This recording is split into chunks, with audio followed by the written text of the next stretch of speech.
Porsche, sagt mal bei uns zu Hause. Ich finde es mega schön, hier zu sein. Es ist richtig, richtig schön, euch zu sehen. Und Timo und ich, wir sind gestern in die Schweiz gekommen. Und es ist wirklich immer wieder schön, weil sobald wir die Grenze überschreiten, überfahren, sind wir daheim.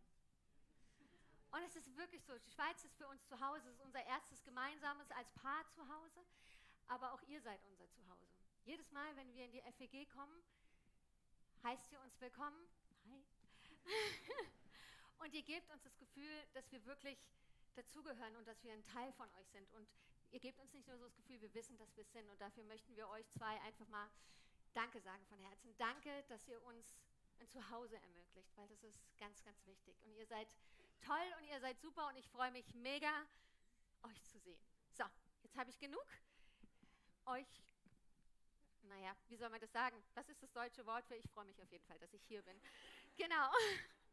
Und ich bin mega spannend, auch mit der Regula zusammen das zu machen, weil das hatte ich noch nie. Und falls ich mal eine Pause mache und völlig abwesend bin, dann nur, weil ich ganz fasziniert bin von ihr. Weil ich finde es wirklich richtig, richtig cool.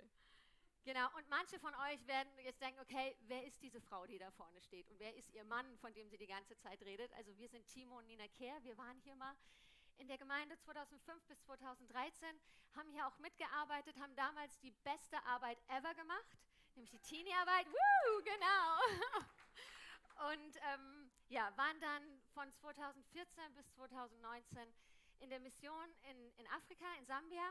Das war wunderschön. Und dann sind wir erstaunlicherweise zurück nach Deutschland. Also da haben wir beide, glaube ich, am wenigsten mitgerechnet und sind da jetzt seit 2019.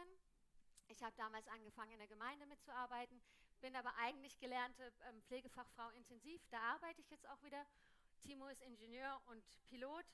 Und aufgrund von Corona war das mit dem Pilotsein halt nicht mehr ganz so schwierig, nicht ganz so einfach. Und jetzt arbeitet er als Ingenieur und wir sind sehr glücklich, so nah bei unseren Familien zu sein. Aber es ist auch herausfordernd, wie ihr alle wahrscheinlich wisst. Genau. Aber jetzt genug von uns. Let's talk business. Genau. Kennt ihr das? Kennt ihr das, dass ihr Zeuge einer bestimmten Situation seid, dass ihr drin steht und es ist irgendwas passiert, was euch völlig mitnimmt, was euch völlig wirklich was out of your mind ist und ihr gar nicht kapiert, was passiert? Habt ihr das schon mal erlebt, dass ihr da steht und merkt so, es ist gerade so eine Dampfwalze über euch drüber gefahren und ihr sagt nur, wait, what? Was ist da gerade passiert, dass ihr, es ist wie so ein Marshmallow im Hirn, dass ihr Nebel vorm Auge im Hirn, alles ist so voller Dunst, es ist nichts klar, alles verwirrt. Das Einzige, was klar ist, ist, dass ihr verwirrt seid. Kennt ihr das? Also ich kenne das. Ich kenne das, dass ich manchmal Situationen habe und denke, hey, ich habe keine Ahnung, was hier gerade passiert ist.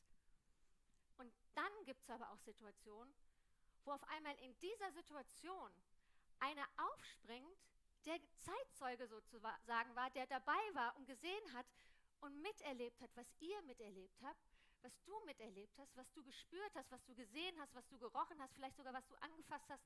Und der kommt und sagt, hey, ich war dabei und ich kann dir genau sagen, was passiert ist. Ich weiß nicht, ob ihr das schon mal erlebt habt, aber ich bin mir eins sicher, dass wenn so eine Person aufsteht und dir Klarheit bringt in eine Sache, die du nicht verstehst, das hat unglaubliches Potenzial. Wenn auf einmal dieser Nebel in deinem Hirn, dieses Marshmallow verschwindet, wenn du auf einmal sehen kannst, das ist wie wenn nach einer langen, dunklen Nacht auf einmal die Sonne aufgeht und du anfängst zu sehen. Du fängst an zu sehen und zu verstehen. Und das Schöne an der ganzen Sache ist nicht nur, dass du siehst und verstehst, dass es für dich klar wird, sondern diese Klarheit, die diese Situation bringt, befähigt dich, andere an die Hand zu nehmen und zu sagen, ich kann dir genau sagen, was da passiert ist. Ich weiß, was passiert ist. Und genau da möchte ich heute mit euch hin. Heute ist ein besonderer Tag. Und ich rede jetzt nicht von deinem Geburtstag. Sorry. Ich weiß, ich glaube, Sandra hat Geburtstag und Miri haben Geburtstag, wenn ich mich recht erinnere. Happy Birthday, wenn ihr da seid. Und das ist wichtig und das ist schön. Lasst euch feiern. Aber das ist nicht, was ich heute meine. Heute erinnern wir uns an ein ganz besonderes Ereignis, was vor übelst langer Zeit passiert ist. Aber es ist noch genauso aktuell. Es ist nämlich Pfingsten, genau. Und Pfingsten finde ich wirklich spannend, weil Pfingsten steht nicht für sich alleine. Letzte Woche Donnerstag hattet ihr frei, ihr habt jetzt am Montag frei, ihr hattet vor ein paar Wochen ein paar Tage frei. Pfingsten steht niemals für sich alleine. Und wir werden das alles noch ein bisschen nachschlagen, warum. Und ich finde, einige Dinge oder die Dinge, die wir uns in Erinnerung rufen sollten, die stehen die besten Dinge in der Bibel. Da sollten wir nachschlagen, lesen, sehen, hören, fühlen und schmecken. Also bitte esst jetzt nicht eure Bibel auf, aber in Form von, ihr könnt es wirklich erleben. Und diese Bibelstelle, die wir uns heute anschauen, hat ein Ziel, nämlich Klarheit. Klarheit aus Erfahrung ins Leben von anderen Leuten bringen. Diese Klarheit sprechen, zu sagen, hey, ich weiß, was passiert ist und ich kann dir genau sagen, warum. Und es macht eine Person. Oh, danke schön. Danke. Und es macht eine Person. Und das ist nämlich Petrus. Wir kennen wahrscheinlich, viele von uns kennen Petrus, einer der 12 Jünger. Er ist mein Favorite-Jünger, weil ich finde ihn so sympathisch. Der redet oft oder macht Dinge, bevor er denkt. Und das finde ich persönlich, oh, das entspannt mich echt. Und ich bin auch froh, wenn ich ihn mal kennenlerne. Und ich muss ihn echt dann mal fragen, wie so sein Leben war, weil ich finde das sehr, sehr sympathisch. Er war wahrscheinlich der impulsivste Jünger ever. Er war ein BFF von Jesus, ein Best Friend forever. Und er war ein Zeitzeuge. Aber Petrus war auch einer, der voll gegen seine Prinzipien verstoßen hat. Der seine Prinzipien und Vorstellungen verraten hat. So die Geschichte mit dem Hahn, sagt euch alles was. Aber trotzdem, und das wiederum fasziniert mich an Gott, Gott lässt ihn deswegen nicht hängen, sondern er sagt, hey, und auf dir baue ich meine Kirche. Und das fasziniert mich an Gott, dass Gott lässt uns nie hängen. Egal was für ein, Entschuldigung für dieses Wort, aber egal was für ein Bullshit wir gemacht haben, hindert Gott nicht dran, mit uns trotzdem Gemeinde und Kirche zu bauen. Und das ist das Schöne. Und diese Geschichte, in die ich heute euch mit reinnehme, und diese Begebenheit, da sieht man richtig bei Petrus, dass er es auf dem Herzen hat, von dem zu erzählen, wovon er Zeuge war. Das, was er gesehen hat.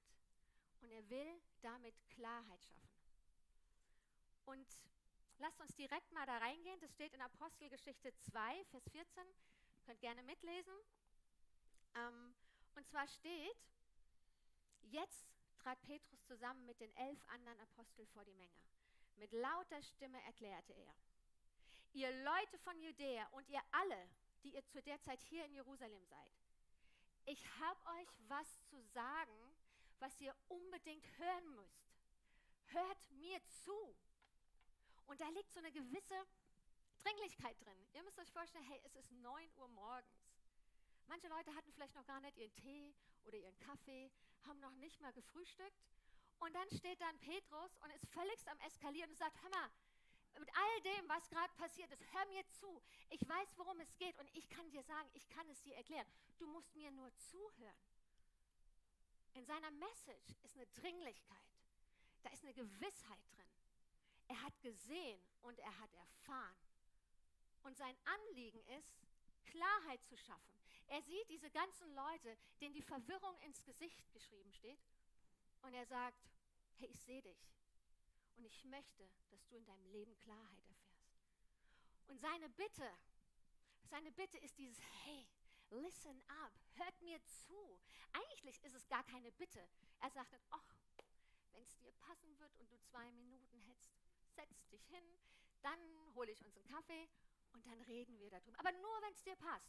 Das sagt er nicht. Petrus, dieser Impulsive, dieser Bam, ich mache erst was, bevor ich denke, sagt, hör mal, hör mir zu. Ich habe sowas auf dem Herzen, was ich dir sagen möchte. Und warum Petrus hier um 9 Uhr morgens so abgeht, wie er gerade abgeht und völlig crazy geht, müssen wir wissen, was vorher passiert ist. Und da schlagen wir mal auch einfach eine Seite vorne weg von Apostelgeschichte 2 ab Vers 1. Möchte ich euch gerade mal vorlesen. Schließlich kam das Pfingstfest. Auch an diesem Tag waren sie alle wieder am selben Ort versammelt. Plötzlich setzte vom Himmel her ein Rauschen ein, wie von einem gewaltigen Sturm. Das ganze Haus, in dem sie sich befanden, war von diesem Brausen erfüllt. Also da ging was ab, das war spürbar, das war sehbar, das war wirklich zum Fühlen. Gleichzeitig sahen sie so etwas wie Flammenzungen, die sich verteilten und sich auf jeden einzelnen von den Jüngern niederließen. Alle wurden mit dem Heiligen Geist erfüllt und sie begannen in fremden Sprachen zu reden. Jeder sprach so, wie der Geist es ihm eingab. Wegen des Pfingstfestes hielten sich damals fromme Juden aus aller Welt in Jerusalem auf. Als nun jenes mächtige Brausen vom Himmel einsetzte, strömten sie in Scharen zusammen.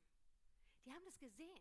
Die haben gehört, hey, da in dem Haus, wo diese Jünger sind, da passiert gerade was. Und die sind gekommen und gesagt, hey, hast du das auch gesehen oder habe ich mir das nur eingebildet? Sie waren zutiefst verwirrt, denn jeder hörte die Apostel und die bei ihnen waren, in seiner eigenen Sprache reden. Fassungslos riefen sie, sind es nicht alle Galiläer, die hier reden? Wie kommt es dann, dass jeder von uns sie in seiner Muttersprache reden hört? Kennst du dieses Gefühl, wenn du wo bist, wo nicht dein Zuhause ist und du hörst auf einmal jemanden in deiner Muttersprache, deine Herzenssprache, mit der Sprache, wo du aufgewachsen bist, von Gott erzählen? Das geht voll ins Herz. Also das berührt dich noch mal mehr. Wenn du weit weg bist von zu Hause und deine Sprache hörst, das ist wie Balsam für die Seele. Und sie sagen, hey, wir sind Parther, wir sind Meder und Elamiter. Wir kommen aus Mesopotamien, aus Judäa, aus Kappadokien, aus Pontus, aus der Provinz Asien, aus Phrygien, Pamphylien, aus Ägypten und aus der Gegend von Cyrene in Libyen. Sogar aus Rom sind Besucher hier. Solche, die von Geburt Juden sind, als auch Nichtjuden, die den jüdischen Glauben angenommen haben. Auch Kreter und Araber befinden sich unter uns. Und wir alle hören sie in unserer eigenen Sprache von den wunderbaren Dingen Gottes reden, die er getan hat. Ist unglaublich, oder? Nebst dem, was da alles passiert, was sie völlig verwirrt, hören sie die Message von Gott zum allerersten Mal in ihrer Muttersprache. Alle waren außer sich vor Staunen. Was hat das zu bedeuten? Fragte einer den anderen. Aber keiner hat eine Erklärung dafür. Ich kann mir das so richtig vorstellen, wie so in Gruppen zusammenstehen und sagen, hey, hast du eine Ahnung, was da passiert ist? Du auch nicht? Nee, ich schon mal gerade gar nicht. Also ich habe keine Ahnung. Stellt euch das mal vor, wenn ihr irgendwo seid Zeuge von was und das Einzige, was herrscht, ist pure Verwirrung. Oder natürlich gab es auch andere Leute, die sich darüber lustig machen und die gesagt haben, die haben zu viel süßen Wein getrunken. Die sind hackedicht, deswegen reden sie so. Und da steigt Paulus ein. Was ich aber so dieses Schöne an dieser maximalen Verwirrungssituation findet, ist, dass es für Gott trotzdem keine Grenze ist. Sprache ist für Gott keine Grenze, sich zu erklären. Ich meine, er hat sie erfunden, also es ist ein leichtes für ihn, dass du ihn erkennst. Aber diese Situation, maximale Verwirrung, Brausen vom Himmel, die ganze Erde bebt, Feuer, das sieht aus wie Zungen, was sich über die gesetzt hat, das ist überdimensional. Das war ein jüdisches, traditionelles Fest. Da kamen alle zusammen, die zu diesem Glauben gehört. Und auf einmal passiert so etwas Gigantisches. Ein jährliches, traditionelles Fest hat eine neue Dimension erreicht. Der Heilige Geist ist da.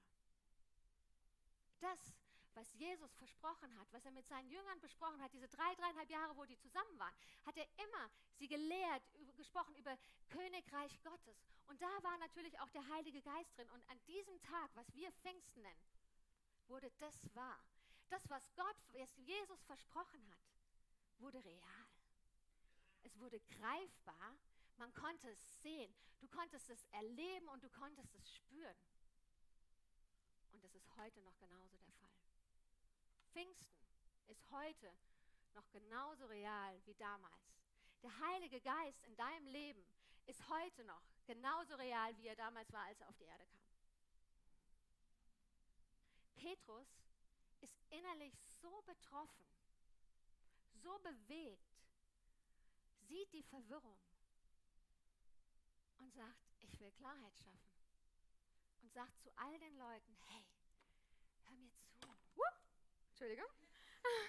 Er sagt, hey, hör mir zu.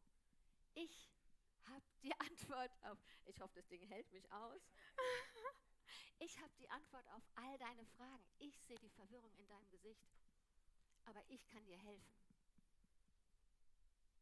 Ich weiß nicht, was du für Erfahrungen gemacht hast mit Pfingsten, mit dem Heiligen Geist. Vielleicht hast du auch schon viel gesehen und viel gehört, viel Komisches. Es gibt einiges Komisches, ja. Vielleicht hast du mehr Fragen, nachdem du dich mit dem Thema auseinandergesetzt hast, als vorher. Du bist noch verwirrter als vorher und kannst mit dem Thema vielleicht gar nichts anfangen. Vielleicht geht es dir aber auch so, dass du sagst, ich habe mich eigentlich noch nie so wirklich an das Thema drangetraut, weil es das Thema ist. Weil je nachdem, mit wem du redest, mega vielleicht sogar auch Streit entstehen kann. Der Fakt ist, dass egal wo du dich wiederfindest, dass maximale Verwirrung herrscht. Mein Rat an dich deswegen heute Morgen ist, hör Petrus zu. Hör Petrus zu und folge dem, was er über Pfingsten sagt. Und was sagt Petrus über Pfingsten? Und da finde ich Petrus unglaublich cool. Dieser impulsive, ich stelle mir den als großen, kräftigen Mann vor, der schon sehr ein bisschen einschüchtern wirkt und dem du wahrscheinlich vorm Klicks machst, wenn du ihn siehst, weil er einfach eine Person ist, die was darstellt, die so viel erlebt hat. Und dieser impulsive, emotionale Petrus geht diese ganze Sache auf einmal ganz nüchtern an.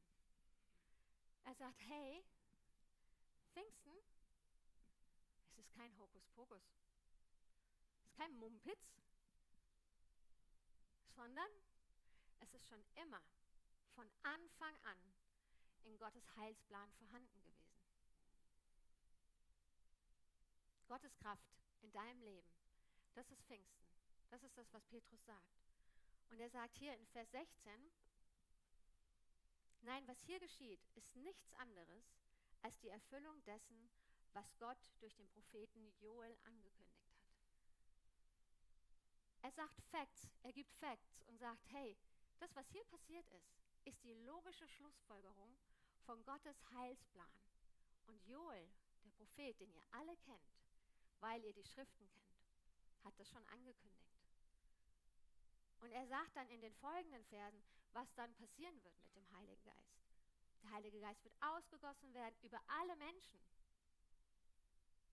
Und damit bist du gemeint. Du stehst hier drin. Du bist ein Teil von dieser Geschichte. Und durch den Heiligen Geist werden sie prophetisch reden. Das heißt, sie werden in das Leben von anderen Menschen reden können, weil der Heilige Geist ausgegossen wurde. Und noch vieles mehr. Also es ist wirklich interessant. Hockt euch heute Mittag nochmal hin und lest das wirklich nochmal diese 2 Kapitel durch. Denn sein zweiter Punkt ist, ganz pragmatisch, steht in Vers 22, sagt, hey, ihr Leute von Israel, und er sagt es wieder, hört her. Bei dem, was wir euch zu sagen haben, geht es um Jesus von Nazareth. Durch diesen Mann hat Gott, wie ihr alle wisst, in eurer Mitte mächtige Taten vollbracht, Wunder gewirkt und außergewöhnliche Dinge getan. Damit hat er ihn euch gegenüber als seinen Gesandten bestätigt. Er sagt, hey, Pfingsten ist nicht nur die logische Schlussfolgerung von Gottes Heilsplan und das, was Joel schon angekündigt hat, sondern er sagt, bei Pfingsten geht es um Jesus. Es geht um Gott, um die Offenbarung, die er in Jesus auf die Welt geschickt hat, damit die Leute sehen können, wer Gott eigentlich ist. Das ist Pfingsten. Und was er dann auch noch sagt, ist in Vers 23, was dann geschah, wusste Gott schon lange im Voraus. Gott war nicht überrascht aufgrund von Pfingsten. Es hat ihn nicht überrascht. Er selbst hat es so geplant. Jesus wurde verraten und an euch ausgeliefert. Und ihr habt ihn durch die Menschen, die nichts vom Gesetz Gottes wissen, ans Kreuz schlagen und töten lassen. Bah. Ihr müsst euch die Situation wie folgt vorstellen. Es war Ostern, was wir Ostern nennen. Jesus ist ans Kreuz gegangen, ist gestorben, ist auferstanden und es war alles im Voraus geplant. Das ist nichts Neues für uns. Aber dabei ist es ja nicht geblieben.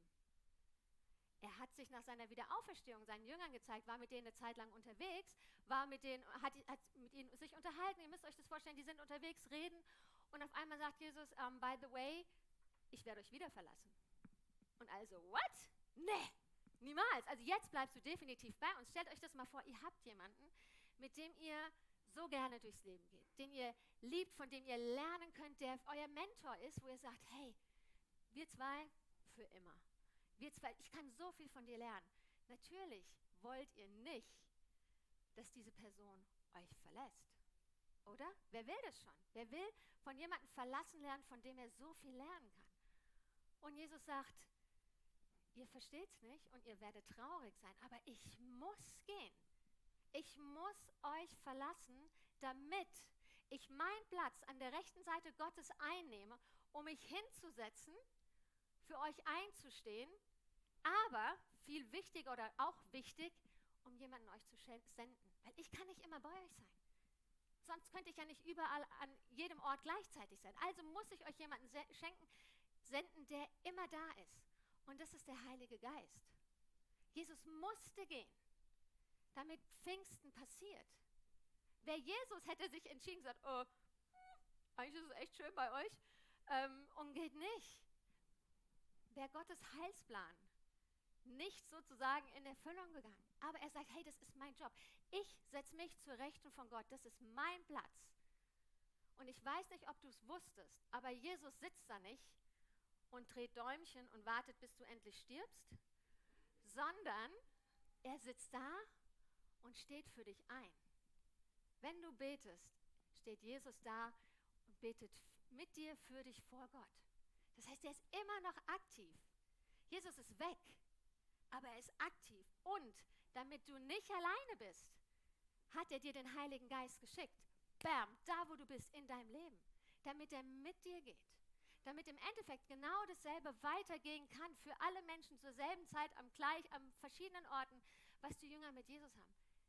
Der Heilige Geist ist da. In jedem Einzelnen. Da wo du bist, wo du heute bist, wo du jetzt gerade sitzt, wo du morgen sein wirst. Da ist der Heilige Geist. Petrus, dieser emotionale, dieser vorlaute, dieser erst tun, dann denkende Mensch, spricht Klartext und sagt, hey, Pfingsten ist sowas von kein Hokuspokus. Pfingsten ist nichts, aber auch nichts Verwirrendes oder Abschreckendes. Pfingsten sollte dich nicht abschrecken. Und es ist nicht die Erfindung der Pfingstbewegung. Pfingsten ist Gottes Plan. Pfingsten ist die logische Schlussfolgerung auf Jesu Geburt, Jesu Leben, sein Wirken, sein Tod, seine Wiederauferstehung, auf Ostern sozusagen, auf Himmelfahrt, der Sieg über die ganze Welt. Das ist Pfingsten. Pfingsten, und das finde ich das Schönste, Pfingsten ist ein Versprechen an dich. Gott hat dir was versprochen. Jesus hat dir was versprochen. Er lässt dich nicht alleine. Lass dir das mal auf der Zunge zergehen. Gott höchstpersönlich hat dir versprochen, dass er dich nicht alleine lässt. Dass er dich sieht, dass er mitgeht und dass er da ist. Du bist nicht alleine. Du hast jemanden, der an deiner Seite läuft, der hinter dir läuft, dich manchmal durch Situationen durchschiebt, so fühlt es sich manchmal an, der dich manchmal durchzieht, aber du hast jemanden. Du bist nicht alleine. Auch wenn du dich manchmal so fühlst, du bist nicht alleine hier auf Gottes schöner Erde. Das ist sein Versprechen an dich. Er hat versprochen, den Heiligen Geist zu schicken. Der Heilige Geist in deinem Leben ist dein Freund, dein Wegweiser, dein Tröster, dein BFF. Das ist er wirklich. Die Stimme, die dich leitet. Die Stimme, die dir sagt, Das ist gut, mach das. Oder, oh, der Finger weg. Mach das nicht. Heiliger Geist ist super praktisch. Er übersetzt für dich. Kennt ihr das? Ihr lest in der Bibel und denkt, ja, Deutsch kann ich, aber ich habe keine Ahnung, was er gerade sagt. Ich verstehe die Bibel nicht. Dann sag, Heiliger Geist, okay, du bist mein Übersetzer. Ich habe keine Ahnung, aber Gott will mir was sagen durch die Bibel. Das ist Gottes Plan für mich. Ich stehe da drin. Du bist Teil der Geschichte. Hier, du stehst da mit drin. Und dann sagst du, Heiliger Geist, übersetz mir das. Und dann wird er das tun. Und du wirst Gott neu entdecken. Der Heilige Geist ist die Kraft, wenn du nicht mehr weiter kannst. Es gibt Situationen in unserem Leben, wo wir wirklich, wie man so schön sagt, die Flinte gerne ins Korn werfen würden. Wo wir sagen, okay, Schnauze voll. Ich mag nicht mehr. Ich kann nicht mehr. Selbst wenn ich noch mögen würde, wollen, hätte, könnte, Fahrradkette, ich kann nicht mehr. Ich kann nicht mehr und ich will nicht mehr. Und wie ich eben schon gesagt habe, und dann kommt der Heilige Geist und sagt, hey Nina, ich weiß, aber ich bin da und wir schaffen das zusammen, weil ich bin dein Versprechen von Gott. Der Heilige Geist ist das Wissen, was du machen sollst. Egal in welcher Epoche wir auf der Welt leben, man soll immer wissen oder man sollte immer wissen, wofür man aufstehen soll und wofür man sein Wort geben soll. Wofür man einstehen soll und zu welchen Dingen man Ja sagen sollte. Und dafür ist der Heilige Geist da. Und Pfingsten ist für dich passiert. Das, was hier in der Bibel steht, das ist für dich ganz persönlich passiert. Und mich fasziniert es. Du, ich, wir alle, wir sind Teil von dieser Geschichte. Das, was wir lesen, da stecken wir mit drin. Was denkst du jetzt über Pfingsten? Bist du genauso dankbar wie ich, dass es Pfingsten gibt? Dass Petrus aufgestanden ist und gesagt hat, hey, hör mir zu. Ich habe dir was zu sagen, weil ich genau weiß, was dich betrifft und was dich verwirrt. Also listen up, hör mir zu. Ich helfe dir da raus.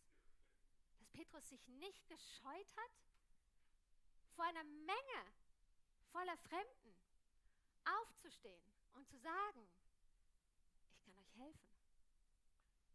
Dass er das, was er hatte, dieses Geschenk, was Jesus uns hinterlassen hat, dass er das weitergegeben hat. Bist du dir bewusst, was Jesus dir hinterlassen hat?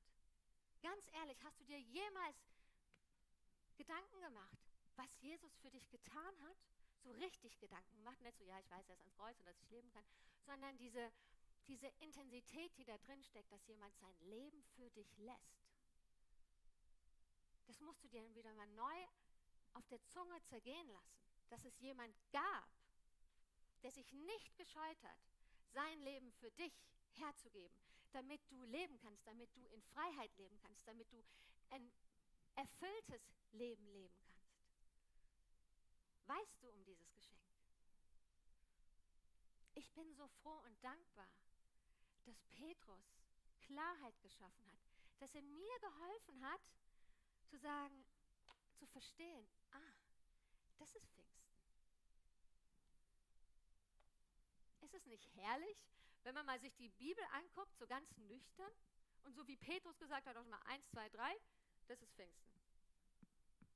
Kein Hokuspokus, gar nicht. Ich merke, wenn sich jemand Zeit nimmt, mir Sachen zu erklären, dass ich diesen Aha-Moment habe. Macht mich unglaublich dankbar und lässt mich übelst tief durchatmen. Kennt ihr das, wenn ihr einen Moment habt zu sagen, stimmt, dafür war das da, dieses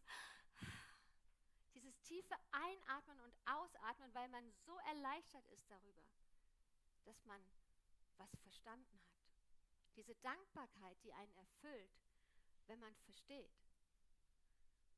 Und ich möchte, dass du jetzt mal kurz deine Augen zumachst und einfach mal tief ein- und ausatmest und dankbar für das bist, was Gott für dich gemacht hat. Atme ein, atme aus. Ist es nicht herrlich? Wie Urlaub fast, oder? Es ist schön, sich bewusst zu werden, was dieser Jesus gemacht hat. Und was es bedeutet, Ostern, Himmelfahrt, Pfingsten, dass das alles ein Plan ist. Dass es nicht so, ach, jetzt feiern wir mal Pfingsten, jetzt können, nee, Ostern wird eigentlich besser passen, wenn ich das vorher mache. Nein, das hat einen Plan. Das ist eine logische Schlussfolgerung in Gottes Heilsplan. Das war von Anfang an so vorgesehen. Und mein persönlicher Wunsch an dich heute Morgen ist, dass genau das passiert. Dass aus Verwirrung Klarheit entsteht, dass Freiheit entsteht und dass Freisetzung passiert, dass du verstehst, du und der Heilige Geist. Yes. Und alles, weil einer aufgestanden ist und Gottes Plan erzählt hat. Weil einer aufgestanden ist und gesagt hat, ich sehe deine Verwirrung. Und ihr müsst euch das vorstellen, in einer Menge voller Fremder. Und bei meiner Übersetzung fängt dieser Satz, Apostelgeschichte 2,14, mit dem Wort jetzt an. Jetzt. Es ist ein Wort, über das man drüber liest. Jetzt, ja klar. Was ist jetzt? Jetzt ist jetzt. Jetzt ist in diesem Augenblick. Hier, nun, sofort.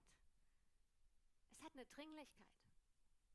Als wir in Sambia gelebt haben, der Sambianer hat eine super schöne Umschreibung für es ist super dringend.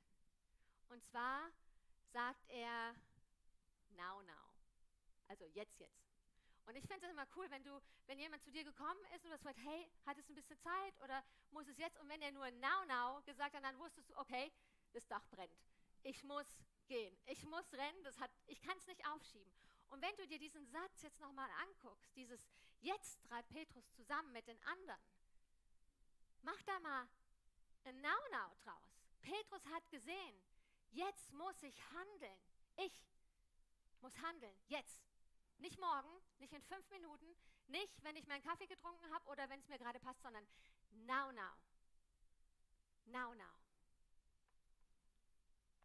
Und mein Wunsch für dich heute Morgen ist, dass du dieses Jetzt, dieses Now, ab heute, dass du das nutzen kannst. Wenn du im Zug bist, in der Tram, bei deinen Freunden, bei deinen Arbeitskollegen, bei deinen Vereinskollegen, bei deiner Familie. Wo auch immer, ob du im Spital bist oder sonst wo, auf deiner Arbeit. Aber dass du erkennst, wann es diese Now-Momente gibt. Und dass du aufstehst und Klarheit schaffst. Weil der Heilige Geist mit dir ist. Nicht wegen dem, was du schon alles gemacht hast oder wie oft du die Bibel durchgelesen hast. Nein. Weil Gottes Versprechen in dir real ist. Der Heilige Geist ist mit dir. Deswegen kannst du Now-Momente haben. Solltest du Now-Momente haben. Du solltest derjenige sein, der Verwirrung sieht in den anderen und sagt, hey, ich kann dir da raushelfen. Weil ich kenne diesen Jesus. Ich wünsche dir ab heute, dass du dich erinnerst an das, was passiert ist, damals, was genauso relevant ist heute. Im Sambianischen Nyanja gibt es ein Wort, das heißt Kumbu Kilani. Das heißt erinnern. Und ich wünsche dir, dass du jeden Morgen aufstehst und erstmal Kumbu Kilani hast. Danach den Now-Moment. Weil das sich erinnern an das, was jemand für einen getan hat, schafft Klarheit. Macht es, dass du andere Leute an die Hand nehmen kannst. Und ich wünsche dir so sehr, dass du verstehst, was Jesus zu seinen Jüngern gesagt hat. In Apostelgeschichte 1, Vers 8. Als er gesagt hat, kurz vor seinem Tod, hat er gesagt, aber wenn der Heilige Geist auf euch herabkommt, werdet ihr mit seiner Kraft ausgerüstet werden. Und das, seine Kraft, Gottes Kraft, der in dir lebt, der befähigt dich. Er sagt, und das wird euch dazu befähigen, meine Zeugen zu sein. In Jerusalem, in ganz Judäa und überall sonst auf der Welt. Ab heute, ab now musst du dir nie wieder Gedanken machen, wie bringe ich jemandem Jesus rüber. Der Heilige Geist in dir wird es machen. Du musst einfach nur reden. Egal wo. In einer Menge voller Fremder, in einer Menge deiner Familie. Was Jesus hier sagt, ist nichts anderes als du. Du, der du heute Morgen hier sitzt und es zuhörst irgendwann. Du kannst Jesus ins Leben deiner Familie, deiner Freunde, deiner Arbeitskollegen und auch in Fremde sprechen. Warum? Weil Gott dich höchstpersönlich dazu ausgestattet hat. Er, dem, der über allem steht, hat sein Versprechen eingelöst und gesagt, ich lasse dich nicht allein. Und ich befähige dich sogar dazu, mein Zeuge zu sein. Egal, wo du sein wirst.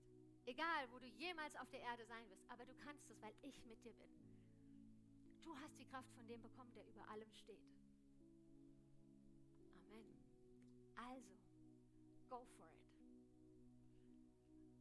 Sei ein Bote. Sei ein Petrus. Steh auf. Sei derjenige, der Klarheit bringt. Deine Freunde, deine Familie und Fremde müssen dir so sehr am Herzen liegen, weil du weißt, was du von Jesus bekommen hast, dass du ihnen das weitergeben willst. Das muss dir ein Anliegen sein, zu sagen, ich will, dass du diesen Jesus und Gott und den Heiligen Geist erfährst, weil ich weiß, was es bedeutet. Sei dieser Bote, der aufsteht und sagt, now. Steh auf. Ruf jedem um dich herum zu. Hey, hör mir zu. Ich habe dir nämlich was zu sagen. Amen. Du bist nicht allein. Jesus steht für dich ein. Er hat dich gewählt. Ich habe einen Ring an einer Kette und das ist mein Versprechensring zu Jesus. Und zwar steht drauf, I choose you. Ich wähle dich. Und ich habe das als Erinnerung an ein Versprechen, das nicht nur ich gemacht habe. Es ist ein gegenseitiges Versprechen, weil er hat mich auch gewählt. Und er hat auch dich gewählt. Jeder Einzelne da innen. Ihr seid nicht einfach jemand mehr in seinem Plan. Er hat dich gewählt. Genauso wie du ihn gewählt hast. Und ich finde, das ist ein mega schönes Versprechen. Und wenn ich in meinem Alltag einfach so mit dem Kettchen rumspiele, weil ich nie still sitzen kann, erfüllt mich das einfach mit einem Frieden und einer Ruhe und einer Dankbarkeit, die ich sonst nirgends finde. Danke vielmals, Nina, für die Predigt. Danke vielmals für deine Worte. Und ich darf euch jetzt